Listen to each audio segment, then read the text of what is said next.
Assalamualaikum warahmatullahi wabarakatuh.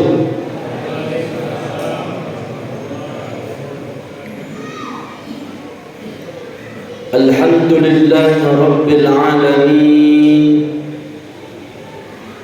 alladhi an'ama alaina bi ni'matil iman wal islam. Wassalatu wassalamu ala ashrafil anbiya'i wal mursalin, sayyidina wa habibina wa maulana Muhammad wa ala alihi wa ashabihi ajma'in, amma ba'd. Hadirin jamaah tarwih yang insyaallah dirahmati dan dicintai oleh Allah Subhanahu wa taala. Tanpa terasa kita sudah berada pada malam ke-29 bulan Ramadan. Artinya kalau Jumat orang lebaran, maka malam ini adalah malam terakhir kita tarawih. Tapi kalau Sabtu keputusan pemerintah kita lebaran, maka insyaallah besok malam merupakan malam terakhir kita bersama dengan Ramadan. Oleh karenanya, bapak-bapak, ibu-ibu sekalian, mumpun Allah masih memberikan kita kesempatan untuk bersama dengan Ramadan di detik-detik terakhir kepergian Ramadan, mari kita meningkatkan ibadah kepada Allah Subhanahu wa taala, memperbanyak istighfar, permohonan ampun kita kepada Allah, perbaiki hubungan kepada sesama manusia. Karena alangkah ruginya seorang hamba yang mendapati Ramadan akan tetapi tidak bersih dari yang namanya dosa-dosa. Kata malaikat Jibril kepada baginda Rasulullah sallallahu alaihi wasallam, "Ya Muhammad, man adraka Ramadan falam yughfar lahu fab'adahu Allah."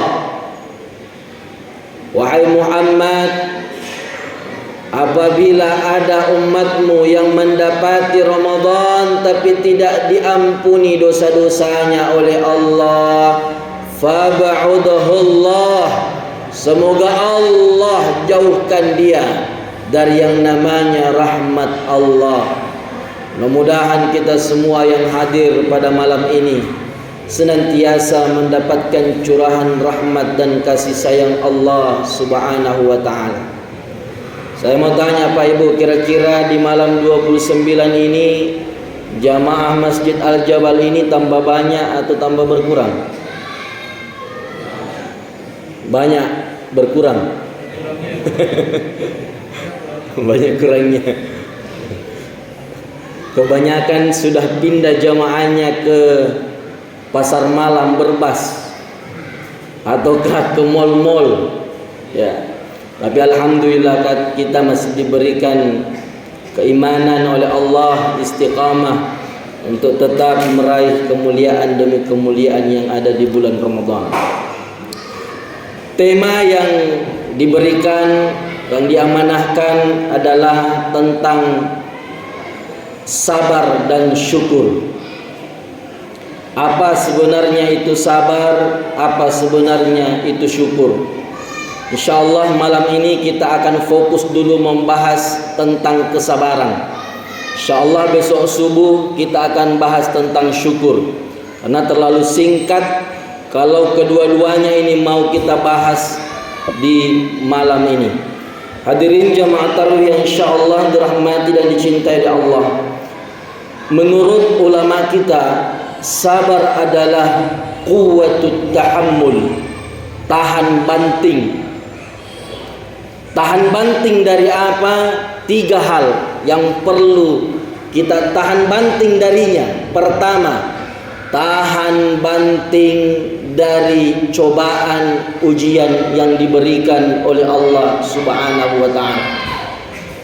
Yang kedua adalah tahan banting untuk senantiasa tetap melaksanakan perintah Allah Subhanahu wa taala.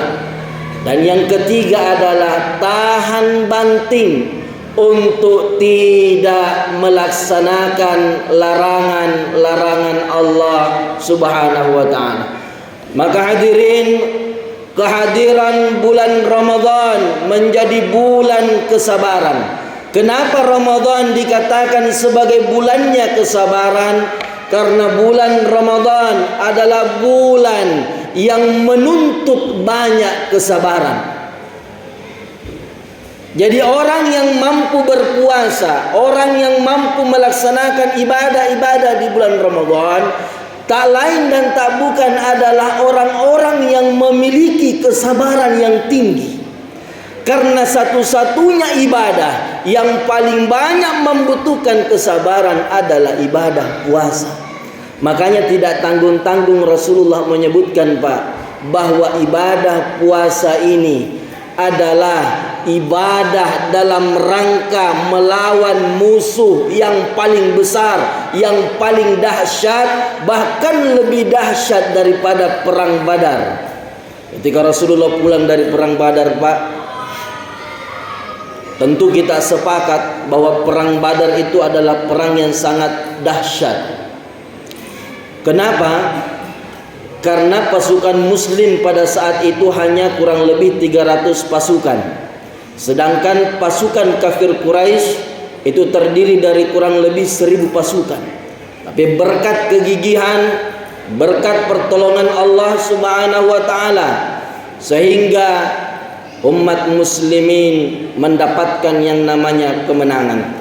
Tapi lagi-lagi Rasulullah sallallahu alaihi wasallam menyampaikan di hadapan para sahabatnya, raja'na min jihadil asghari ila jihadil akbar.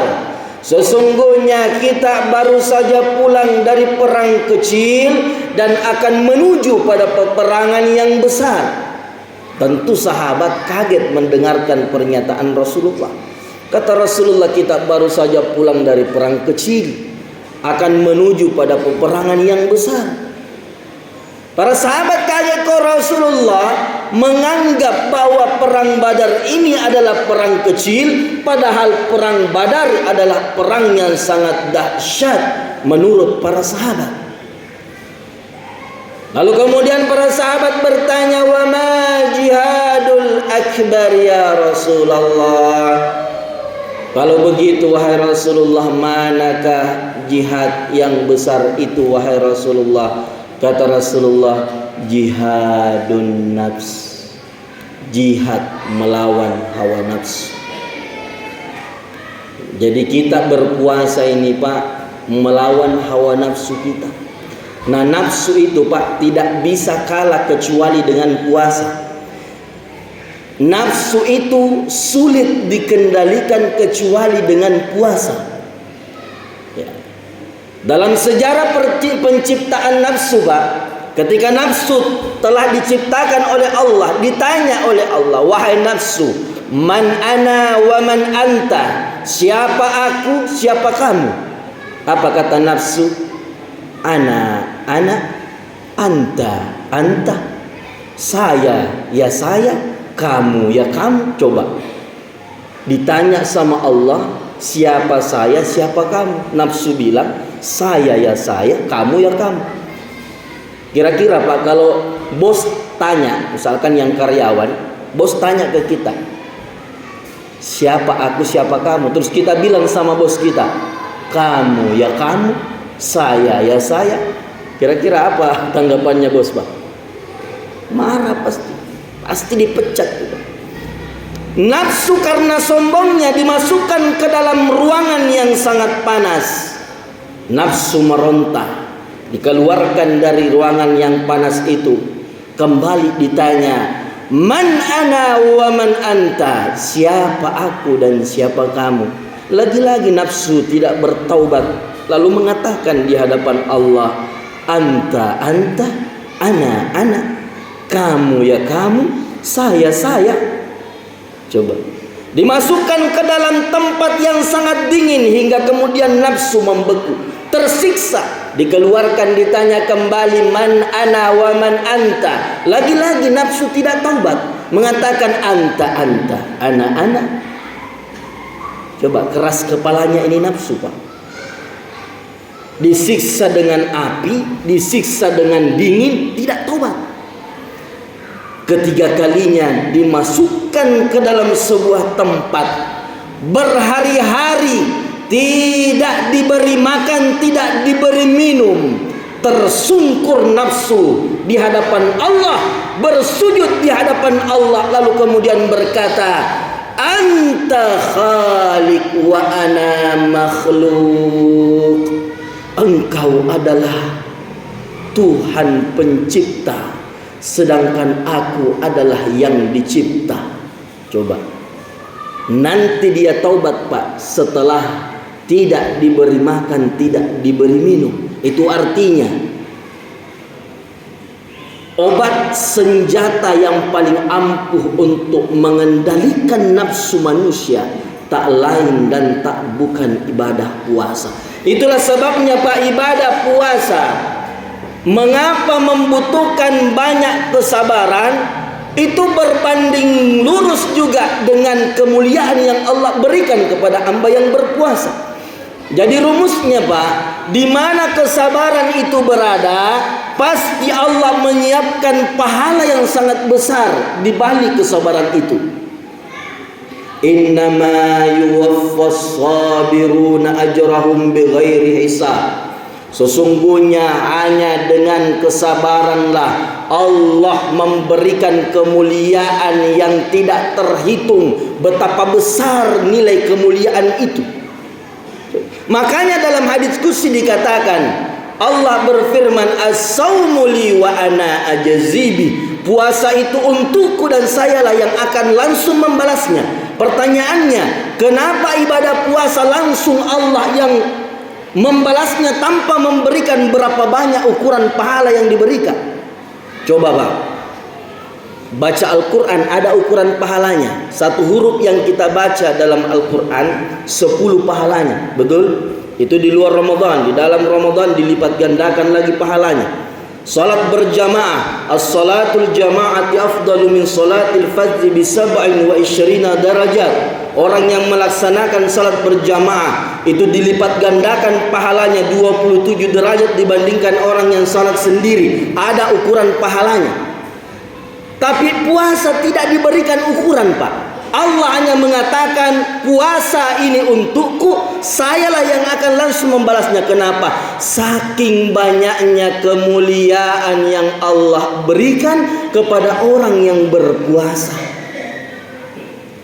Jadi di mana ada kesabaran, pasti Allah berikan kemuliaan yang besar di baliknya. Contoh, Pak, dalam hadis Nabi dikatakan, ketika salah seorang sahabat bertanya kepada Rasulullah, man ahaqqun nasi bihusni sahaba ya Rasulullah. Kepada siapakah aku hendaknya berbuat baik wahai Rasulullah? Kata Rasulullah, ummuka, ibumu. Thumma man ya Rasulullah? Lalu kepada siapa wahai Rasulullah? Ummuka, ibumu. Thumma man ya Rasulullah? Lalu kepada siapa? Ummuka, ibumu. Thumma man ya Rasulullah? Baru kemudian Rasulullah menjawab, abuka. Pertanyaannya, Pak Ibu, kenapa wanita ibu disebut 3 kali sedangkan bapak hanya disebut sekali? Jawabannya adalah karena seorang wanita, seorang ibu itu memiliki tingkat kesabaran 3 kali lipat lebih besar dibandingkan seorang bapak. Makanya dikasih kemuliaan yang besar oleh Allah Subhanahu wa ta'ala. Kata Imam Ali karramallahu wajhah, ada 3 pekerjaan di dunia ini itu hanya mampu dilakukan oleh wanita, tidak mampu dilakukan oleh seorang bapak atau laki-laki. Pekerjaan apakah itu, Pak? Pertama, mengandung. Ada bapak-bapak di sini yang sudah pernah mengandung, Pak? Kira-kira mengandung itu mudah apa sulit? Kalau kita bapak-bapak mengatakan mudah aja, Ustaz. Kalau ada yang bilang mudah, pulang dari sini, Pak, beli 1 buah kelapa muda, kemudian ikat di perut kita, bawa pergi sholat subuh besok, pakai sholat. Kira-kira habis sholat bagaimana? Apakah capek atau tidak? Pasti capek. Itu baru 1 hari, Pak. Itu baru beberapa jam. Seorang ibu mampu mengandung selama kurang lebih 9 bulan lamanya. Itu tidak mampu dilakukan oleh seorang laki-laki. Kemudian yang kedua, seorang wanita mampu melahirkan, yang mana seorang bapak tak satu pun yang mampu melahirkan. Dan memang tidak ada yang melahirkan bapak-bapak, karena Allah tahu bapak-bapak tidak akan mampu melahirkan. Kemudian yang ketiga adalah menyusui. 3 pekerjaan ini tidak mampu dilakukan oleh seorang laki-laki, hanya mampu dilakukan oleh seorang wanita. Oleh karenanya Pak, hendaknya mari kita semua mengambil pelajaran pada puasa yang Allah perintahkan ini, bahwa kita senantiasa bersabar dalam kehidupan ini. Itu tadi, sabar untuk menerima ujian dan cobaan dari Allah Subhanahu wa taala, sebagaimana baginda Rasulullah sallallahu alaihi wasallam bersabar dalam menerima seluruh bentuk ujian. Jadi perlu kita ketahui Pak, bahwa seluruh bentuk ujian hidup itu sudah dialami oleh baginda Rasulullah sallallahu alaihi wasallam. Walanabluwannakum bisyai'in minal khaufi wal ju' wa naqsin minal amwali wal anfusi wath thamarat wa basyiris sabir. Jadi baginda Rasulullah itu sudah diuji dengan ketakutan, dan manusia pasti akan diuji oleh Allah. Kata Allah, walanabluwannakum bisyai'in minal khauf, bahwa kalian wahai manusia pasti akan diuji dengan rasa takut. Rasulullah sudah diuji dengan rasa takut Pak. Setiap hari diteror baginda Rasulullah sallallahu alaihi wasallam. Apakah berhenti Rasulullah berdakwah? Tidak. Walju, Rasulullah diuji dengan kelaparan. Ketika Rasulullah diboikot Pak, ketika Rasulullah mau beli sesuatu, tidak ada yang boleh menjual barang dagangannya. Ketika Rasulullah menjual sesuatu, tidak ada yang boleh beli dagangannya Rasulullah. Ketika Rasulullah minta makanan, tidak ada yang boleh memberi makan kepada Rasulullah. Ketika Rasulullah dan para sahabat meminta minuman, tidak ada yang bisa kasih minuman Rasulullah. Sehingga Pak, dalam sejarah disebutkan, pernah selama 3 tahun lamanya baginda Rasulullah hanya makan daun-daunan saja. Apakah Rasulullah berhenti berdakwah? Tidak. Wa naqsim minal amwal, kekurangan harta. Jiwa, meninggal bapaknya ketika masih dalam kandungan, kemudian meninggal lagi ibunya ketika dia masih berumur balita, meninggal lagi kakeknya, meninggal lagi pamannya, meninggal lagi istri tercintanya. Diuji Rasulullah sallallahu alaihi wasallam. Tapi di balik itu Pak, akhir dari ayat itu, wa basyiris sabirin, Allah mengatakan orang-orang yang mampu melakukan ini tadi, semua bentuk ujian ini, wa basyiris sabirin, sampaikan berita gembira itu kepada orang-orang yang bersabar. Yang manakah yang dimaksudkan orang-orang yang bersabar? Alladzina idza asabatuhum musibah, yaitu orang-orang yang tatkala datang musibah dalam hidupnya, qalu, mereka berkata, inna lillah wa inna ilaihi raji'un, sesungguhnya segala sesuatu itu milik Allah dan segalanya akan kembali kepada Allah Subhanahu wa ta'ala. Mungkin itu saja yang bisa saya sampaikan. InsyaAllah akan kita lanjutkan pada subuh besok insyaAllah. Bila ada kelebihan datangnya dari Allah, bila banyak